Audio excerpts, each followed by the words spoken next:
Hello, everybody. Yes, it's us here at Whose Views. How are you? And welcome to Chit Chat. Yes, this is part of the channel where I get to meet fellow fans and just have a cup of tea and a general chit chat about everything that's going on. And as you can see here he is. I am joined today by Jack. Hello to you. Hello. welcome to Whose Views. Great to be here. Thanks.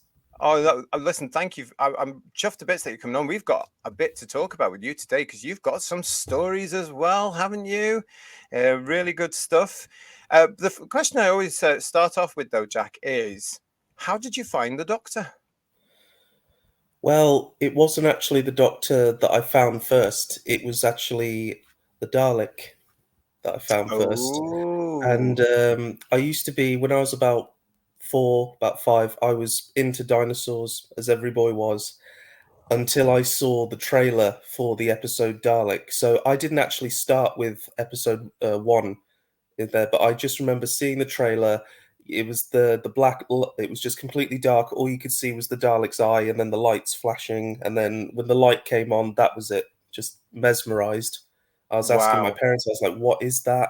You know, everything. And we tuned in to watch it, and it changed my life. And I've been kind of fixated ever since. Really, well, until recent years. How But old were you when you saw the trailer for that? I was. When was Series 1 broadcast? Can you remember? 2005. Which month?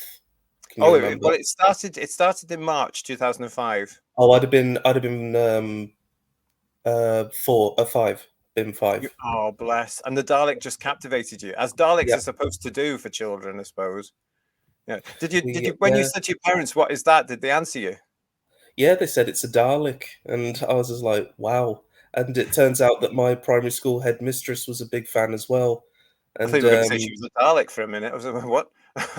well, there were times, but it's yeah, and that's where it all started, really. But what was funny is I wasn't into every Doctor Who episode. I would always ask my parents, "Is a Dalek in it?" And if they said no, Oh, it's like, okay.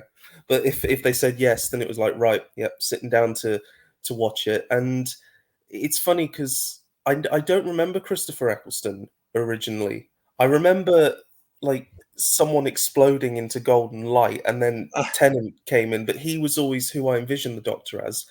So when I got my very first Doctor Who DVD, which was Series 1, Volume 4 in 2007, you know, seeing Eccleston as the Doctor was quite strange. But that was, I'd say, my first steps towards becoming a fan. And then, of course, Runaway Bride was going live, which I loved. And that's when I decided, you know, I'm going to watch all the episodes. I'm not just going to watch Daleks, you know. So I know it was a strange way to get into it. you must have loved the end of Series 1, though, with the parting of the ways and everything. That must Yeah, have blown your the mind as a Dalek 5-year-old. Emperor just blew my mind. Yeah, And I mean, I look back at it now and the shoddy CGI, but as a kid, you don't see that. You no, know, of you course just see it for what it is. And it was incredible. Just so many Daleks on screen. You know, you go from one to just a whole army of them. And it was incredible. And then them coming back for Series 2, you know, you got Dalek Sec for the first time, and it was amazing. And the Cybermen were there, I guess. not. Do you But like them? yeah, I got my second DVD was Series 2, Volume 3, which was all the Cyberman episodes. So I was Yeah. really happy, really enjoyed watching those. And yeah, I watched the whole of Series 3 from start to finish, except for Blink, because we had to go out for a meal that night. Typical. And no, but it's probably a good thing because I don't think I'd have slept. But Um, that's what Doctor Who's supposed to do to you, I little know. ones. It's supposed to make you have a little bit of a nightmare. Yeah. And yeah, it was really good. But then something amazing happened when I was about 7. So 2007 was a big year. I'd say that was when Doctor Who. That was when I truly became a fan, Great. and my parents noticed I was just becoming obsessed with it and really worried. But you know, I was starting to get the toys, starting to get everything. Yeah. But my dad actually bought me a little scrapbook from the local market that had a Dalek on it with an eye, like a pupil in the eye. Oh, And I was yes. like, wait, what? And my Yeah. dad said that there was a whole show before the one you're watching now that he grew up with. So as you can imagine, my younger self, I was like, "Oh my god, that's amazing! I need to check that out." Wow. So in back then, you used to get some episodes in issues of the Sun. Yes, you did. That's What right. on You get the these episodes. little Yeah. discs, but it was only ever part one, which was annoying. Yes. So I got Day of Armageddon from the Daleks Master Plan. I got uh, Spearhead from Space Part One, Robots of Death Part One, and Earthshock Part One, That's right. and those were my first ever exposure to classic Doctor Who, and I love them. Did you? You know, even though it was quite staggering because I'm used to the Doctor being, well, young and with spiky hair, and then I see him as an old man, and it's just quite a Not too shock. old, Jack. Behave. Right, come on. I was a kid. He's in his 40s and 50s, son. Come on. I know. Yeah. But then I saw Yeah. Tom Baker and Pertwee and Davison. I loved all of them, and Fabulous. especially Earthshock Part One. Those androids gave me nightmares. Good.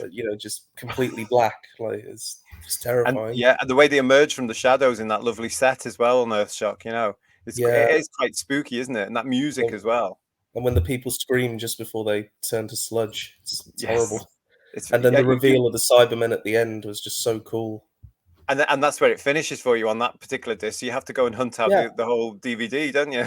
I know, which took years. I couldn't. I could only see Really? part one for the longest time. But What a my cliffhanger to first. leave you on. Sorry.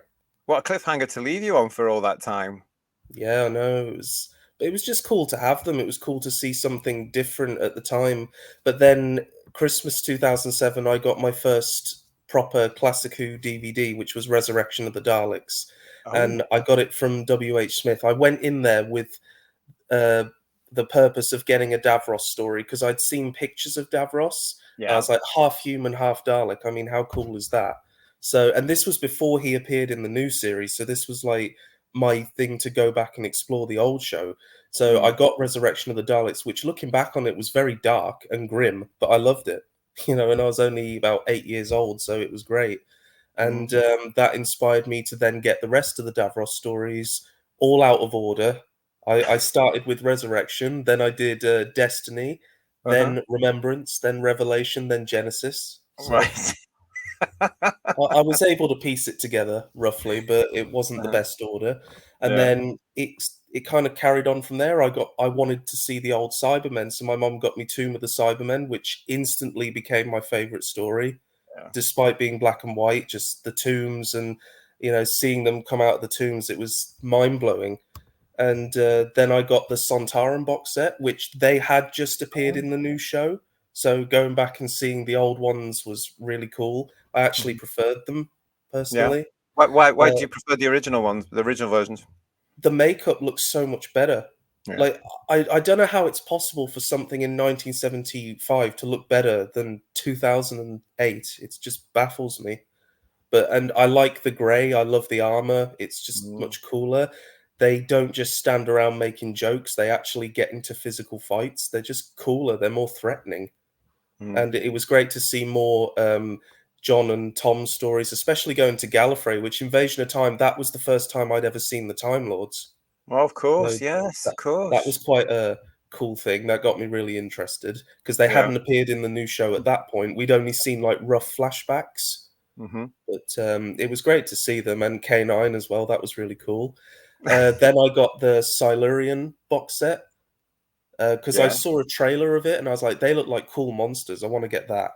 So yeah, that's how it started. I just kind of got in bit by bit, and before I knew it, I was loving the old show just as much as the current one. And then when I saw the trailer, I'll never forget this for Davros coming into the new series, and all you see is his hand. I knew straight away, and I was jumping around the room like Oh, with were excitement. you?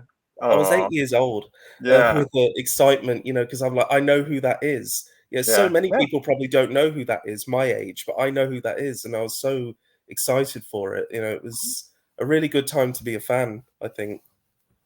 Yeah. So Even as yeah, even as a fan who was older, a lot older than you, it was a great time to be a Doctor Who fan because the stories were on the whole, the majority of them were very good. They were watchable and respectful and just told the story. you know, and especially the ones that you're loving there as well. You know, the one with Davros and other Daleks. You know, Mm, very, very good stuff. I can understand why your wee self fell in love with it at that particular point, and I'm just so pleased that you went back and found all the original stuff and appreciated all that as well. You know, because there's some people of your age that are going on saying, well, we know what they say about the original Doctor Who, but actually, if you sit down with it and get yourself a drink and just go with it, it tells you a story, doesn't it? yeah. I will be the first to say I did struggle on those that weren't quite so monster focused. Okay. 'Cause, Then tell me one that you struggled with. the Time Meddler, Oh, really? One of my favorites. because that was my first ever Hartnell DVD. It was on sale at Tesco, so I thought, why not? And Oh, I got that along with Battlefield, which oh, I loved because it had that big devil the monster in it Destroyer. along with. Yeah, yeah. But what's ironic is now that I've grown up, they've actually switched. I prefer the Time Meddler now. That's interesting. It shows you what you know what children like, though, isn't it? You want the monsters, Mm, and you were influenced, of course, by things like the dinosaur fascination as well. You know, because they are, let's face it, they're monsters. They just yeah, happen to be real ones, you know. But that's where it comes from, isn't it? Really. yeah. So It's yes, what yeah. That's why I love the Silurian ones so much. I think because they're like Ah, humanoid dinosaurs, really, aren't they? totally. Yeah, totally. It's a you'll probably know by now as well, but you know, all these years later, after the 1970s classic story with the Silurians being introduced, which is in my eyes it's a gem, absolute gem of a story. um but you know, we all as fans had this vision that in their era they controlled the dinosaurs, they used them like Mm, horses, you know, and I yeah, just love that. You know, not now, but I would have loved to have seen some sort of movie style episode, Jack, with the Silurians, proper Silurians in that world where these dinosaurs are there, you know, animals basically, and you know, they're going up to a Tyrannosaurus Rex and saying, "Knock it off," mm. and it will. You know, it's terrified of them. You know, all that. That would have been. I Well, think that that's would why be fab. they got one in the cave, haven't they, as a guard dog? Yeah, as a guard dog. Yeah, Yeah, yeah. so It's just. I wouldn't like to see it these days, but oh no, I think that's wonderful now that you know you've got into Doctor Who. Do you collect the merchandise, or is it yes. all Dalek? No, although I do have about 64. Woo! Okay. I'm Yeah, all ashamed. character options. All character options, yeah. Oh, and a couple of product enterprise as well. Oh, well done. Yeah, they're But yeah, lovely. I collect all the merch. I'll have to when I get my room set up. I'll probably have it in the background if I ever come on again. Yeah, But yeah, that's all just a mess at the moment. yeah. But yeah, I've got lots of classic Who and RTD's era. I kind of stopped with Moffat because that's where it kind of went downhill for me. All Funnily right. enough, Tell me I, more. I I think it was just a big change. I think losing Tennant and then the writing style and everything changing always kind of threw me off. I kept watching because I was a fan, Hmm. but I just never felt the same. Hmm. And Matt did warm to me towards the end. I loved him, which I finally got used to him, and then he left, so Yeah. that was brilliant. Capaldi came in. Um, I remember most people of my generation going, "Oh, he's old. I don't want that." Yes. And it's like, Yes. but I've Yeah. been watching the classic series, so this was nothing new to me. Good. Yeah. And I was like, give him a chance. He might be good. And then his scripts were awful. So this, I will have to admit though, I didn't know what any of this woke stuff was. All right. You know, I mean, I don't know if me going to a Catholic school was helped, or maybe I'm just too dumb to be brainwashed. So, but kind of, well, when everyone was going on about this, like the Doctor being announced as being a woman, I was just kind of like a bit like I'm not sure about it. I was open to it, Hmm. but that's when I discovered channels like Bowles Trek, and he kind of really started, I suppose, my whole journey to where I am now. Through Bowles Trek, I discovered the TARDIS zone, and then so on and so on. And other people. Yeah. Yeah. Yeah. Yeah, Yeah. and I've met lifelong friends because of it, and it's so wonderful that even though Doctor Who has just fallen through the floor, it's still doing what it's always done, and that's bringing people together. It's still making lifelong friendships even Good. now. Good. Which is it's great when you look at it like that. Hmm. No, it is, and that's what I mean. That was what the Doctor Who community was always about. But you know, in the old days, in my days, you did that through mainly through local groups and conventions, and that's how you did that. You know, now it can be done through this sort of thing and the medium there. And there's so many aspects of it around the world. I mean, you know, you couldn't name everybody that's doing a show because you'd be here forever now because it's just exploded, isn't it? You know, Mm. there's just so many people there as well, and I don't know. So when you come to saying that you didn't know about the woke stuff, a lot of people didn't, though. To be quite honest, a lot of people did not realize this because it only came around really from around about, I don't know, I'd say late in the day. I started becoming aware of these sorts of things around about 2017, 2018 because it was affecting my community. Um, but then it exploded into all this other stuff, and a lot of it came from Hollywood. Let's put it that Mm. way. A lot of that came from that element rounding, you know, what was going on over there, and it's just expanded into all these other bits like these things do. Well, that needs to be added, that needs to be added, that needs to be added. So you know, I think it's only now, as we're recording this in 2024, I think it's only now that people are actually really more aware of it now, because especially in the UK, because of what's happening now. But it's amazing, isn't it, how many people are suddenly starting to say, oh, hang on a second, that's what's happening. Oh right, well, I'm going to support that now. Whereas before they were either quiet or saying the other thing. Mm. Yeah, I think it's just because people have had enough, and it's like they're not even trying to hide it anymore. That's the thing. Like, you know, in the past it was done with subtlety. Now it's just so in your face that you can't really miss it. Well, You know, yeah. and I think I'd always wondered what initially got me into it was why has the writing for Doctor Who gotten so bad? Because I didn't understand the whole political side of it. You know, that they were deliberately sacrificing good storytelling to put a political message in there. But when you're a kid, a political message is, you know, so you're not really understanding it. And yeah, watching YouTubers like Bowles Trek and, you know, then Gary from Nerdrotic, it all just started from there, really. And I began to realize, wow, a bunch of purple haired women really hate us blokes, don't they? And, Yeah, you well, know, now it's expanded, of course, because it's not just what you've just said. It's not just purple-haired women; it's also purple-haired men, you know, and all this sort of stuff. It's yeah. just on and on and on. Did you notice the difference in the writing when it came to watching the shows on screen? Yeah, yeah, it was like I say, I wasn't a fan of the Moffat style, but round about when we got to Capaldi, I began to notice just that the monsters just seemed to be for show. Like they would come on, you get a really cool design, and it would only get 3 minutes of screen time, and half the time you'd be focusing on Clara, and I was like, now hang on a minute, this is Doctor Who, not Clara Who. Like, what's Hmm. going on? Why is the Doctor sidelined in his own show? I don't understand. Right. You Yeah. know, Yeah. Yeah. and it was round about series 10 that I began to notice the very sort of in your face of Bill, which whose character I actually liked. I liked her character. I loved the dynamic between her and the Doctor, the sort of professor student relationship. But I started to notice that her going on about her sexuality every episode, and I'm just sat there like, yeah, we get it, you know, Yeah. and the whole punching the racist in the face. I'm just like, well, makes sense, I guess, but it just feels very on the nose. But I was still quite innocent to it back then. I wasn't thinking that much into it. And then I remember the build up to Jodie, and everyone was like, oh, you've got to watch out for this because they could do this and they could do that. And a part of me was like, oh, I'm sure it'll be fine. And then I saw it.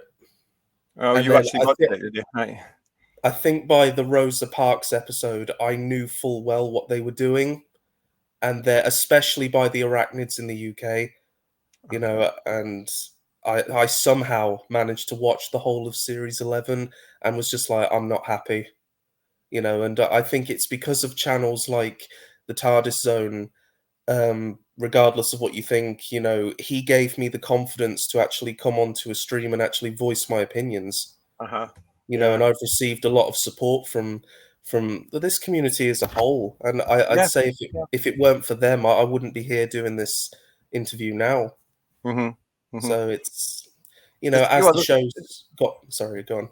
I was going to say there's a lot to be said for the way that these platforms have actually evolved, especially since 2020. There's an awful lot which is too far out there, obviously, as well, and an awful lot that's too far the other way. But if you can find that balance and you can find people that will support you, that's nice to hear. You know, Yeah, what were you going to say there? I was just going to say, you know, it's as the show's gotten so much worse, it's just brilliant that I've had this community of friends to That's be with good. because otherwise I'd have probably just been out a long time ago. Yeah, yeah, no, fair enough. Now I remember actually hearing about you quite a while ago because one of my shows on Who's Views, we or I found a tweet or an Instagram post that you had made, and to which you'd had a response from Russell T Davies. Now this went quite huge at the time, wasn't it? A lot of people were focusing on this and talking of this, and I want to talk to you about this if I might, because we've got it here. This was it here, where you said, "Here's an idea, maybe stop focusing on shoving your personal politics down everyone's throats and focus on telling good stories so that you're actually worthy of the pay you get. Then I will stand with you. If the things you create do well, then they will make money and you will be paid for that." So that's not harsh in any way, shape, or form. It's an opinion you put in there. It's some friendly advice as well, in a sense, isn't it? Really, to say, listen, we're fed up with all this. We've just been through years of all this. So this is to Russell T Davies, and famously, he got back to you, didn't he? And he got back to Yep. you with this. It's So the blow there's kiss emoji as well. yes. So if you're listening to this, I'm not going to read that out. It's basically, or you can F off. And then he's got this little emoji thing, which is the one with blowing a kiss. So this was quite famous for a little while here, wasn't it? People were talking about this because this showed where he actually is now. That must have been, as a Russell T Davies fan, somebody that had grown up with his version of Doctor Who, it must have been an absolute shocker for you. It did. I'm just going to sort of give context to why I made that comment. Go ahead. I'd had a stressful day at work, and I was already riled up. So I came back and I saw on his Instagram this writer's strike that he was doing, and That's he right. had the nerve, and this really, really rubbed me because I feel like I've grown a bit as a person. You know, I'm ashamed to say, but I was always afraid of getting a job and, you know, worried I wouldn't enjoy my life. But I started working at this little cafe in town, and I love talking to people. I love making coffee. I got quite good at it, and Good. I love that. I noticed a lot of people said like, "Jack, wow, you're really coming out your shell a bit. You know, you're talking Yeah, a lot more than you usually do." that's So right. it was hard work, and some days were a bit rough, but it was really great. Sadly, I had to leave because of a pay dispute, but Oh that well, we was won't go into that. yeah. But as I say, I'd had a bad day, and I got home, and I heard him do this awful interview where he was explaining, you know, why the writers' strike was so important. Now, first of all, writers' strike. If these are the same people that have been writing the crap that's coming out the entertainment industry for, I'm sorry, Exactly. you guys should have been sacked on the spot Yeah, they're by not actual anyone. writers, are they? No. No, so and he said he had the nerve to say this, and I hope I'm getting this right, but he said it would be such a shame if this wonderful talent were making shoes and working in a shop. Oh, yes, that's right. Something along those sides. He really belittled people that work in factories Yeah, it shows just how far he's gone up his own arse, really, doesn't it? And how he looks down on everybody, yeah, Jack. and I just said, so me then, Yeah, you know, exactly. I just said, how dare you? So Yeah, it set me off, and I was like, right, well, that's it. And I don't usually do this because I'm not very confrontational. I might seem like it, especially like when I talk about things passionately, but I would never get up in someone's face or anything. But this really set me off. So I yeah, suppose I was like, right, I'm going to vent. I'm going to put this comment. He's never going to see it, and I believed there's no way he's going to see this. He gets hundreds of comments of people just blowing smoke up his ass, like, "Oh, you're the best. Oh, you're oh, wonderful." all the I'm like, time. Yeah, there's no way he's going to see this. So I just commented, and I was like, "Do you know what? I'll delete it. I'll delete it." Like a few minutes went by, and it's like I've vented now. I'll delete it. I've got a response. Yeah. I was like, oh my God. So I looked at the response and he liked it. That's the thing. I think he's like trying to rub salt in all the more. He actually liked my comment first and Yeah. then was just like, I looked at his response and it was, as you said, and wow, I just think it really kind of hit here. But it was just more the shock, like, wow, he responded that quickly. I couldn't believe it. I was just like, 5 minutes of fame. Well, yeah, well, exactly. But he mustn't have been working or anything at that point, then, really. But you're absolutely. I actually applaud you for doing that, and I think it's more people need to, and I think it's actually started to happen since that. Since you did that as well, I think more people are starting to challenge him. Now, I'm not sure if he's one of these maniacs that goes blocking people with different opinions, because I don't follow him, but I do know that some of his associates and friends will block everyone. I've been blocked by loads of people over the last few years because I'm not the right sort of gay and I won't bend the knee to their cult. But I think more people, Jack, need to do what you do and challenge him because he has got so far up his arse. He has got so powerful. We've spoken about it on Who's Views in Headlines, the fact that no one can stop him from doing what he wants. It's about time people started to. And I've been thinking a lot recently about that lovely line in, I think it's the Sontaran stratagem, where you've got that very spoiled brat, haven't you? That character, the very spoiled It's been brat a there. long time since anyone's ever said no to you, isn't it? And I think that's something that really works with the case of Well, did RTD you now. hear him say an executive wouldn't dare say no to Yeah, me? yeah, we And I'm spoke just about it on like, the show. Yeah, yeah, and he's no one can stop me now. No executive is going to stop me either, and I wouldn't work with them anyway, would I? It shows just how bullyish he actually is. But to treat your audience in this way, but this is what they do now because they are looking down at the public. They are looking down at the majority of the fan base, not just in the UK but across the world, aren't they? And your post there and the response you got from that is just typical of these people now, because I think you had a very valid point. There is nothing wrong with people working in factories or shops. In fact, they're needed to keep the British economy going, probably well, more so than the entertainment industry. it's like, Russell, where do you think the shoes you have on you come from? Yeah, yeah. And You where, know, where'd you go for your coffee? You know, it and must be hell if him and his little cult walk into a Cardiff coffee shop. It must be terrible, because they might be all, oh hi, oh hello, ha ha ha ha ha, ha, being all showbiz and false, but inside you can be thinking, as the person that's working in there, you lot look down on me, you don't like me, you know, you'd rather step in me. It must be terrible. it is. It reminds me of when I get bad customers. That no matter what you do, they've got something to say, and it's just like, oh, this really isn't good enough and stuff. And they like to rub it in purposefully. I've had to deal with one or two people like that, and that's the vibe I get from Russell.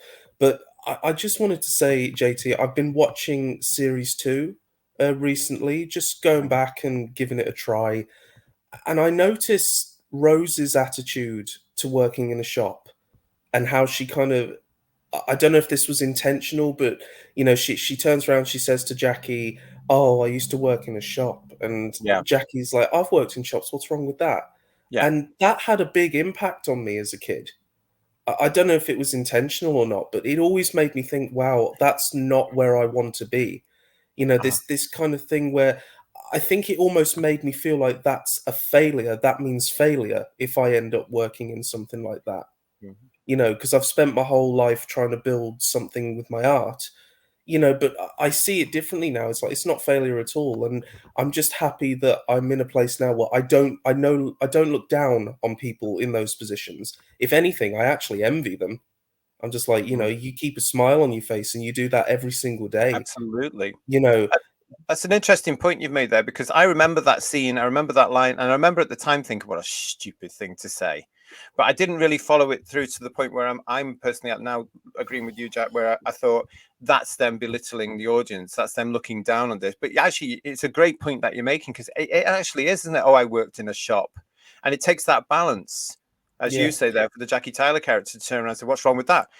I mean, there's nothing wrong with that at all. But you've made me just think right now, as you're talking there, about the influence that might have had on a very young generation watching this. And that's possibly one of the reasons why we can't get your generation into jobs, possibly because they're all wanting something better. They all want to do something that could possibly be out of their reach because of this narrative that's been going on through them through show business and education, especially. That's not good enough. You can do this. Yeah, and it's incredibly damaging because I think a lot of us feel like if we don't reach that sort of high goal, that we've failed, and that it's why Mhm. so many of us, and I hope you won't mind me going into this on your show, but even I myself go into depression because we look at our lives and we just go, oh, we could have been this, but we're Oh, this. But and I think that sort of attitude that RTD had with the character of Rose Tyler, especially that sort of princess, I think that was very damaging. And I don't think the Doctor strikes me as a character who wouldn't look down on someone working in the shop. They'd be like, oh, that's the kind of life I can never have. You get to meet all these people every day. You get to truly make the world a better place.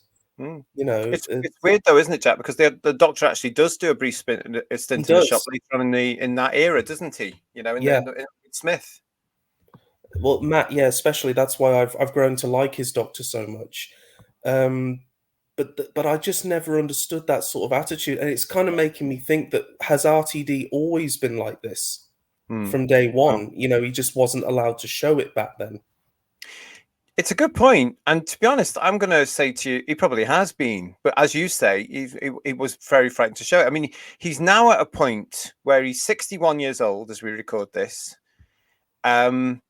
He is powerful. He has people, as you said, blowing smoke up his ass all around him in the industry. To this very point in time, they're all going on about how brilliant he is. They bend the knee to his political bullying. They follow him. He is a bit of a cult leader in that sense as well, isn't it? But Yeah, he probably was. But it's only because now he's empowered and he's got to a particular point where he can dictate. This is why he doesn't like being challenged by normal people, and while he'll come up with stuff like he did with you. And I think it's also very interesting and also very concerning what you're saying there about maybe certain people in your generation who have watched things like Doctor Who and other shows. I would add around about that time, and you're suffering from depression now, or mental well-being issues, because we're more aware of that in our country today. We didn't have this when I was a kid. You just got on with it. yeah, You got on with it, and you made the best of what you were given. You didn't fuss. You got on with it. But no disrespect, your generation seems to be a little bit more privileged and a little bit more spoilt.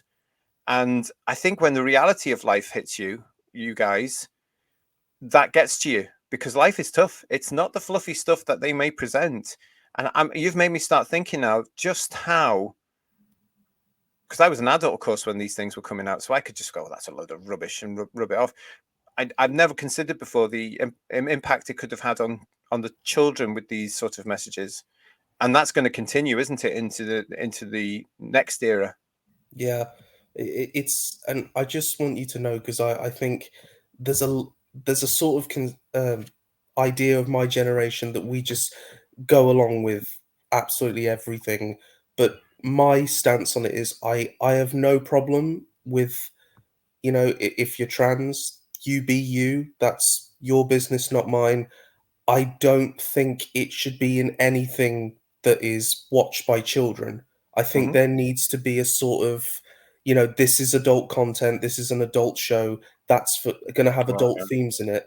But I yeah. think with Doctor Who, this is just creepy. I don't agree with it at all. And when I was watching the Star Beast, in spite of everything everyone had said, I was willing to go in, clean slate, just maybe get that old RTD era vibe back. Yeah.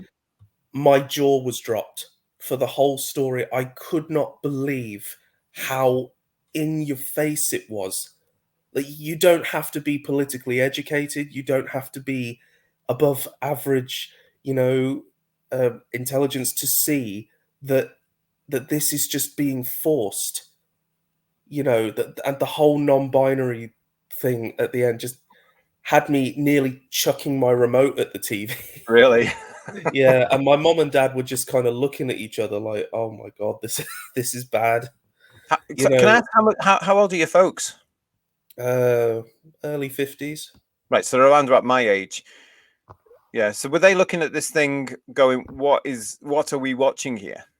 Kind of, yeah. They Yeah. were just like, I thought we were watching Doctor Who, not bloody Yeah. Hollyoaks or whatever. Oh, please don't mention that. You bring me out in a rash. Yeah, but it's yeah, yeah. Yeah, I think you're right there, and it's refreshing to hear because I do know that obviously there are fans of your age group that are what I would call sensible and can see this nonsense. And I think there's an awful lot of your age group who are just not going to say anything as well because they're frightened of what could happen with the backlash, really. I mean, I suppose I'm in danger now because I've come out and said it on Oh, not camera. at all. Not at all, because freedom of expression is vital, isn't it? And we are just still in a democracy. And also because in our country, in the United Kingdom, we are actually leading the way with what is truth and common sense. And they don't like it, these people. They really don't, because their propaganda is being seen through now, Jack. So you don't need to worry about anything at all. And it's just another thing. I don't know what your opinion is on this, but I feel like blaming blaming my generation for all the wrong in the world is a bit of an Oh, easy no. solution. Yeah, yeah, When yeah. and To those people, I ask you, how old is Russell T Davies? Yeah. He's 61. I So should know better. you know, that whole thing of, oh, it's all my generation's fault. It's like, it doesn't help us when we constantly have to hear things like that. And it's why Mm. I've kind of gone off the sort of anti-wokers just as much as the woke. I Yeah. find Yeah. them both to be full of hypocrisy, and and it's why I'm kind of drawn to more shows like you and others, just kind of who come on and you just tell it as it is, and you've got a nice fun community here. It doesn't feel as radical. And I Yeah. think my generation, like you say, perhaps we were spoiled, and I'm not going to deny that. I mean, we were definitely a lot more well off, but I don't think that should block out people's individual experiences. Like, Hmm. don't just look at someone and go, "Oh, they've had everything handed to them." It's like you don't know what they've been through. Like, I know for Absolutely. me personally, isolation was a big one. Only child, small village, not many friends around. So Doctor Who was really a big part of my life in a sense that it got me through. And Yeah. I find that now I'm in my early 20s. I'm going through a massive transition in my life, and there are a lot of struggles, and I could really do with Doctor Who right now, but instead I've got this. you Do you know. know what you're saying there will chime with not just myself, but a lot of people watching the show from when we were kids in the 60s, 70s, and 80s, because Doctor Who was there for us. And for a lot of us, for whatever reason, it was that escapism. Here was this fella, a Time Lord from Gallifrey, coming along in our day for 26, 28 weeks a year, taking you on adventures which got you out of the real life. You forgot about what was going on around you, whether you were in, whatever was happening at the time, whether you were having problems at school or there were issues with your family or whatever. Doctor Who took you away. Now, because it seems to be rooted in their messaging, and most of the stories are rooted in the current day, you can't even get away with that. You can't even go on these fantastical journeys with the Doctor anymore. So I hear what you're saying there, but it also resonates with myself, and as I say, it will resonate with lots of people watching this, because a lot of us found the Doctor as that route to be able to say, this is about 25 minutes out of the real world for us every week. But I also think it's not even where you are on the political spectrum. I No, think even people on the left are like, okay, I've had to listen to this all day. I want some escapism now. totally. Yeah. You know Yeah. what I mean? I think the biggest problem, while I don't agree with the politics, definitely, the biggest problem is just the fact that, what is so difficult about a man in a police box with a companion fighting a monster, saving a planet, and Yeah. then home in time for tea? That the fact that these writers are struggling with such a simple brief, I think a 5-year-old could be more creative than them. Oh, I'm totally. sorry. Yeah. Yeah. I Okay. think Well, you're right. I mean, I've had comic strips from 5 and 6 year olds through, um, you know, um, and they're incredibly creative, and they get it. TARDIS arrives, lots of monsters. TARDIS goes away. exactly. It's like I don't understand. The biggest problem is, it doesn't matter what your view on the politics is. That's irrelevant. The biggest problem is that they're putting the politics ahead of the story. Yeah. And that is the biggest problem. You know, regardless of where you sit on the spectrum, that's entirely up to you. I just want my show back. Hmm. You know, What are that's your what are your feelings about um this new era? I'm out. Yeah. I, Yeah. I was out before as soon as I saw those well, as soon as I saw that BAFTA interview with Shooty Gatwa, here is a race baiting racist who Mm. hates white people. I knew straight away Did just you? because of how he was talking, you know, and I personally don't agree that a, you know, model should be playing the doctor because it's highly inappropriate. You know, Tom Baker quit smoking because he didn't want to, you know, put the wrong impression across.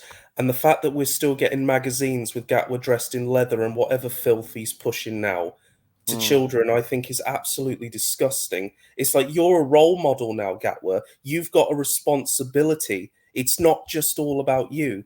But clearly he's like, well, it is. I am the center of the universe. And Yeah. RTD loves that I'm the center of the universe. And it's just like, you know, who cares? You know, and it's like, you are not the doctor. You will never be the doctor. You don't deserve to be the doctor. And before anyone brings race into it, I'd have been happy with Richard Eduarki or Idris Elba. I'd have loved both of those actors to play the doctor. Yeah. You know, although personally, my personal view is I don't see what the big problem is about the doctor being white.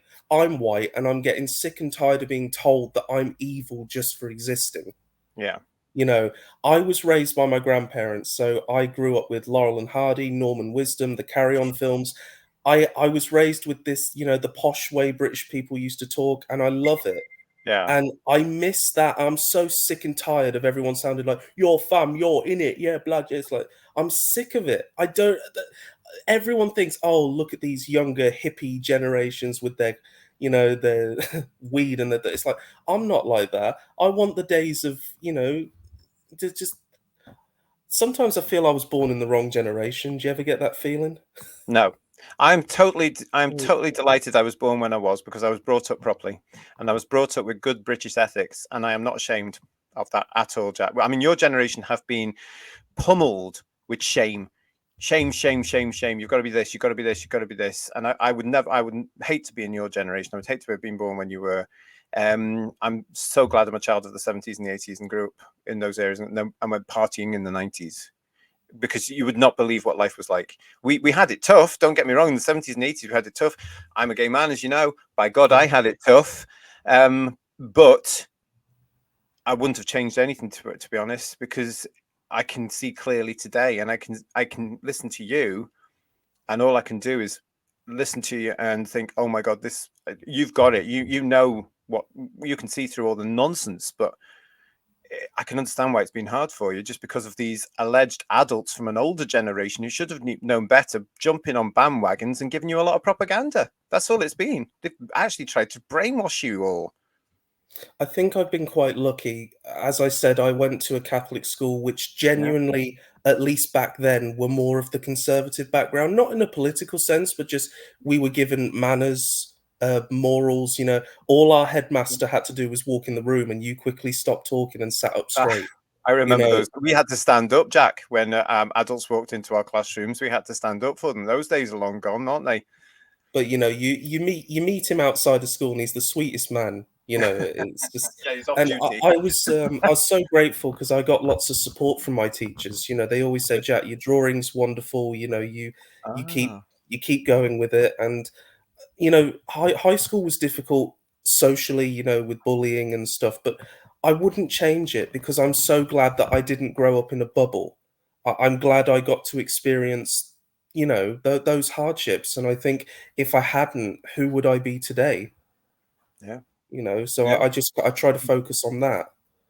Well, you were And obviously brought up with a very supportive family unit as well, because that's the secret of it, isn't it? Really, if you've got a family unit that is going to support you and tell you right from wrong, then you are fine. But if you haven't, if you've got, I mean, I see an awful lot of stuff on social media now with overzealous liberal parents, and I just think, what are you doing?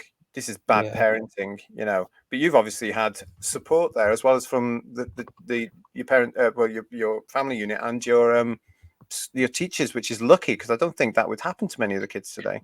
The difficult thing is, and I hope you won't mind me mentioning this on the show, but I am on the autistic spectrum.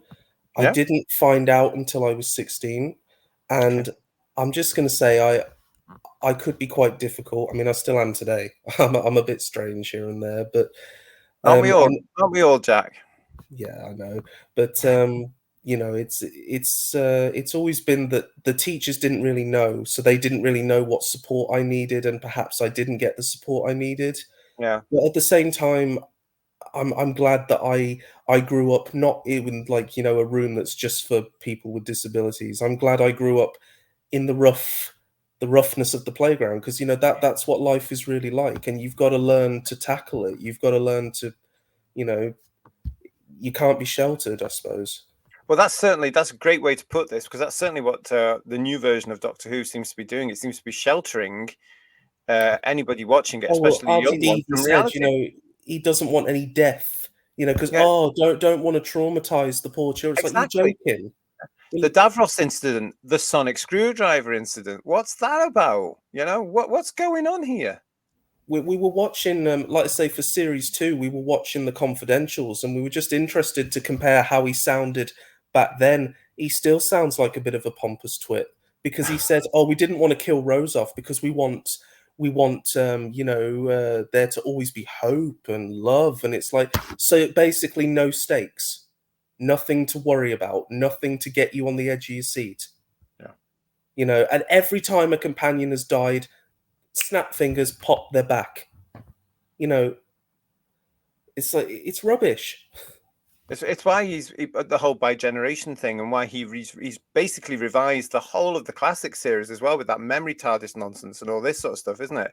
I'm not a big fan of it personally. Um, No, it's utterly what did stupid. you make of that? Sorry, go on. It's utterly stupid. The Doctor Mm, has his time and then he moves on to someone else. And that's what gives those Doctors value, that they had mm, a beginning, a middle, and an end. If every Doctor just lives forever, they become utterly meaningless. There's no character there anymore. There's nothing. It's like something. In fact, no, I'm not going to say a child would write because a child would be more intelligent, probably. quite frankly. It is the most. I'm not going to lie. I think it's worse than the Timeless Child. I can't believe I'm saying that.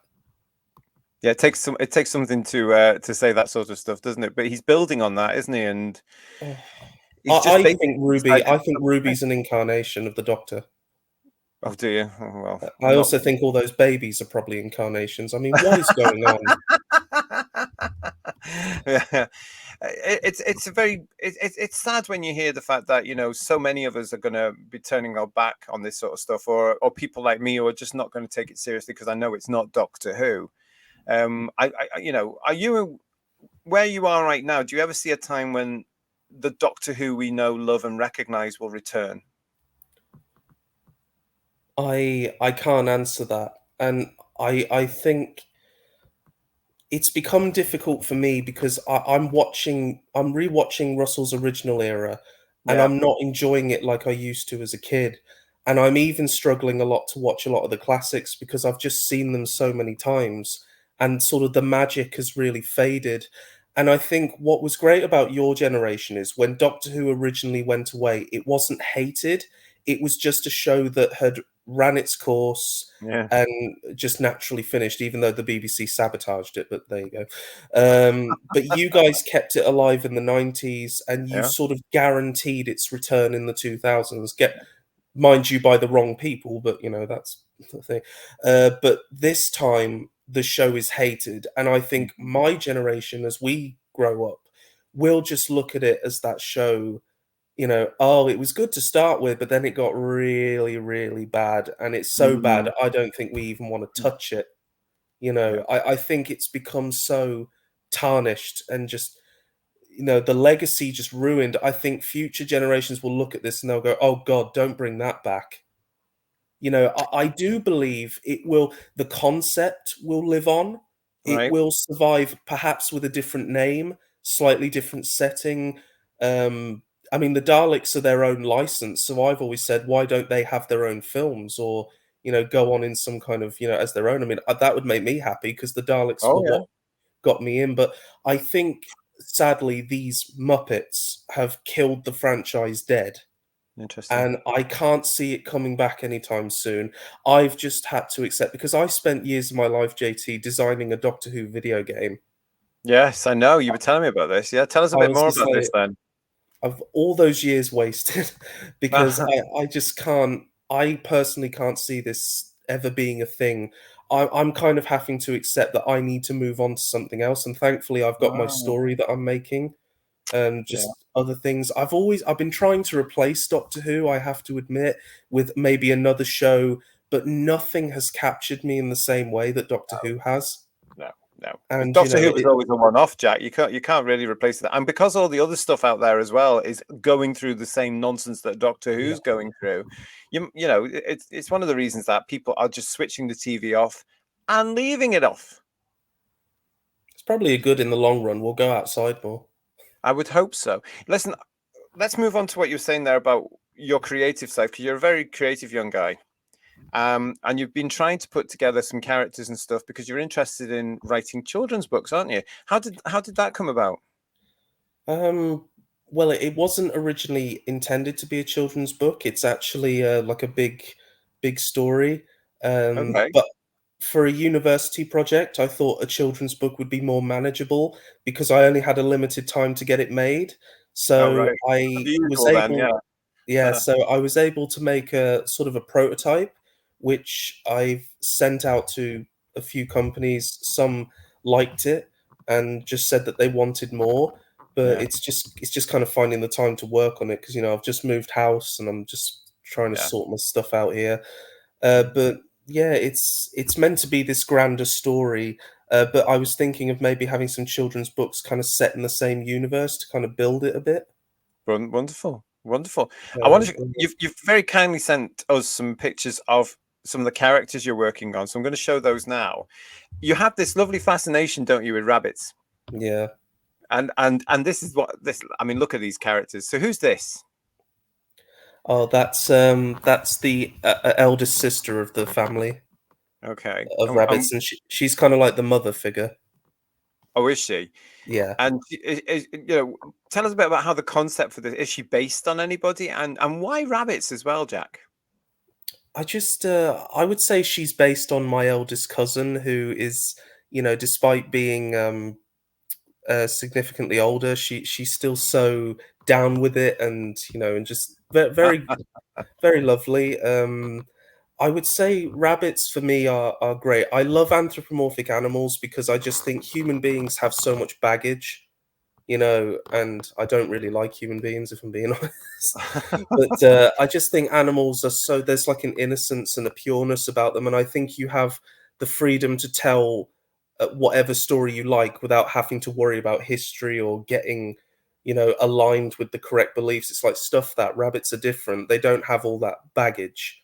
Mhm. And I think there's always been a connection with rabbits because ever since I saw Watership Down, I've Ah, always had a huge connection with rabbits. I think I just find them so fun to draw do as you? well. So Yeah. yeah, it was no question which I was going to go with for my story. And who's this? Oh, that's Maple again. Oh, That's right. her. I think that's her kind of showing her natural femininity, which is something that is not allowed in today's day and age. You Well, know, so they say, but we're not having any of that. No, and I just, as I say, she's this very mother figure, and that's her just kind of chilling at the local park, reading a book, All right. and just enjoying the summer weather. And I just really like things like this. I think it kind of reminds me of the stories I used to see as a kid, and there's an innocence about it which I really like. It's not trying to Well, push anything. It's not trying to tell you how to be anything. It just yeah. is. I'm, And it's natural femininity, which is something that I feel like is dying, and it's very frustrating. we're not going to let that die. We all have to push that and say no, no, no, no. Women are women, and the end. That's the end of it, isn't it? So what do the stories? Are they based on a rabbit family or a group of rabbits? What have you got in mind for these? Well, it's a rabbit family, and through horrible circumstances of them losing their parents, the elder sister had to become the mother figure. The brother went off to. I don't want to reveal too much if that's No, okay. don't. No, yeah. Don't, only reveal what you want to. He went off to start a journey to find the ones that killed his parents, Oh, I that see. are weasels. They're bloodthirsty and savage. How old are these books for? How old are the kids? No, that's what I mean. They weren't originally intended for kids. It's actually quite a Oh, I see. Yeah. darker, more thing story. But I was basing the children's book as the childhood of these characters, which is much more happy, much more lighter. Phew. So then you have the middle sister who has been through a lot of turmoil of her own, but then you have the youngest sister who can't talk. She's mute, but she has a sort of very strong connection with the middle sister that they can't be without each other. So you've got like a sort of, let's say, innocence there as well, which I really like. So some people have said, Jack, you're ripping off Peter Rabbit, and it's like, yeah, I did realize that actually. Oh, really? They said, well, there's three girls and a boy, so that's kind of like, well, Peter, Flopsy, Mopsy, and Cottontail, isn't it? So I had Oh, to add a so few more true. characters. Yeah, you're gonna have to put some spins on it as well there. So no, but it's interesting that, and good luck to you when you're developing this and looking at that. What sort of mediums are you using when you're looking at the artwork? Do you use watercolors or are you using oils? What are you using there? Or is it Um, I, digital now? I don't know. I'm using a black pen for outline, and I'm blending felt tip pens with coloring pencils over the top. All right, okay. So that's Which interesting. gives a very nice because I've been watching other artists do it. Initially, I was just using coloring pencils, but now I've started to add sort of the water felt underneath, and it just makes it a lot thicker, a lot more vibrant, and it's really good. I'm still at the experimental stage with it though. Yeah. No, fair enough. But you've got a bit of time to do that. It's interesting as well, isn't it? Because you've also sent me some pictures that the rabbits have sort of moved into Doctor Who territory as well, haven't they? You've obviously you've done a crossover here. So let's have a look at these because these are really fun, Jack. Here we've got fourth Doctor Rabbit with fifth Doctor Rabbit. You must have great fun putting these together. Yeah, it was. I was having a bit of a bad day, and I didn't know what to draw. So I Oh, experimented with a new style, which is a bit more simplified to my usual style. And right. I started with the Fifth Doctor, and he turned out so well. I was like, I have to do the rest, but Oh, I'm only doing the classics. quite right too. And you've also So sent us these two, haven't you? So there we go, yeah, 6 and 7. They're really fun. I like the fact that the sixth one has a badge of a carrot rather than a cat. yeah. I thought I'd shake things up a bit because Yeah, the it makes cat's more very hard to sense. draw. And also the cat would probably try and maul in some way the rabbit, wouldn't he? Well, yeah, that's what I had to kind of give it that rabbit feel. So I thought a carrot would be perfect. Yeah, absolutely. Yeah, they are fun, and they're quite. I mean, we've had the Mister Men version of these. Why not rabbits? Although you wouldn't get the license, but it's nice to do it, isn't it? It gives you a way to express yourself there. But Yeah, no, and but I I love the Doctor's wish you the best. costumes. Oh, do you? Is that what you like drawing? Yeah. Yeah, yeah. Well, I wish you the best on those. You've also sent me another picture. I want you to tell me about this because you met the Eighth Doctor himself, haven't you? You've met Paul McGann. So where was this? This was at Talford Comic Con in 2022, Okay. and it was a really good day. It's quite heartbreaking looking back on it because it was also the same day that I met David Tennant and Catherine Tate, and this was before obviously Russell's catastrophe. But I also met Paul McGann, and he was so cool. It's weird. We actually look related. We kind of have the same hair color and all that. And he's just such a nice guy to talk to. And I actually did draw him Oh, did you? as a rabbit, yeah, as the Eighth Doctor, and he loved it. I think he said he was going to put it on his fridge. Oh, bless. I'm That's what sure you he want, does isn't that it? to everyone, but yeah, he was such a nice guy to talk to, and just so humble. Hmm. I think, Hmm. but meeting Tennant and Catherine Tate was wonderful. Tennant was a bit more reserved because obviously so many fans, the queue was out the door.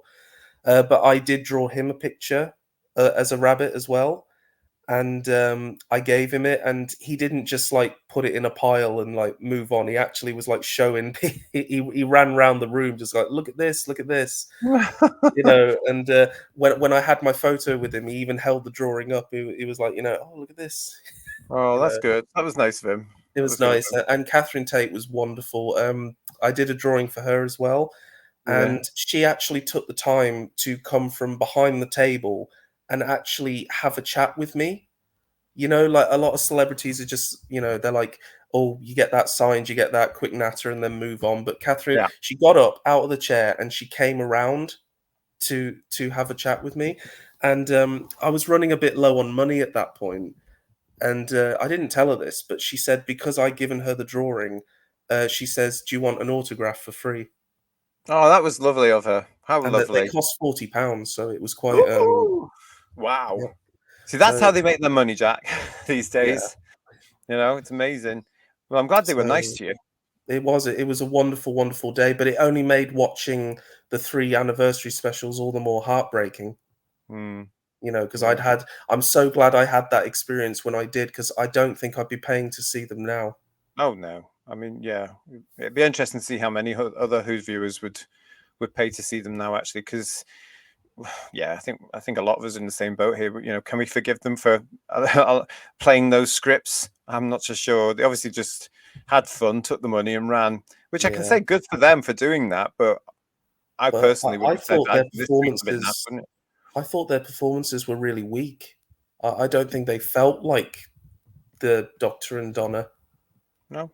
Yeah, Well, especially no. Donna. It felt like poor Kathy really had to put it on. You know, she really had to try, and it was just like they were trying too hard. Right. You know, That's I don't know. interesting. It was off. I didn't like it at all. It's almost Mm. like maybe Kathy didn't want to be there. Don't blame her. Yeah, maybe they got the scripts and thought, "Oh crikey, I'm contracted to this now." Probably. Oh, allegedly. Better say at the end of that. Okay, I'm not saying anything. I'm not saying anything.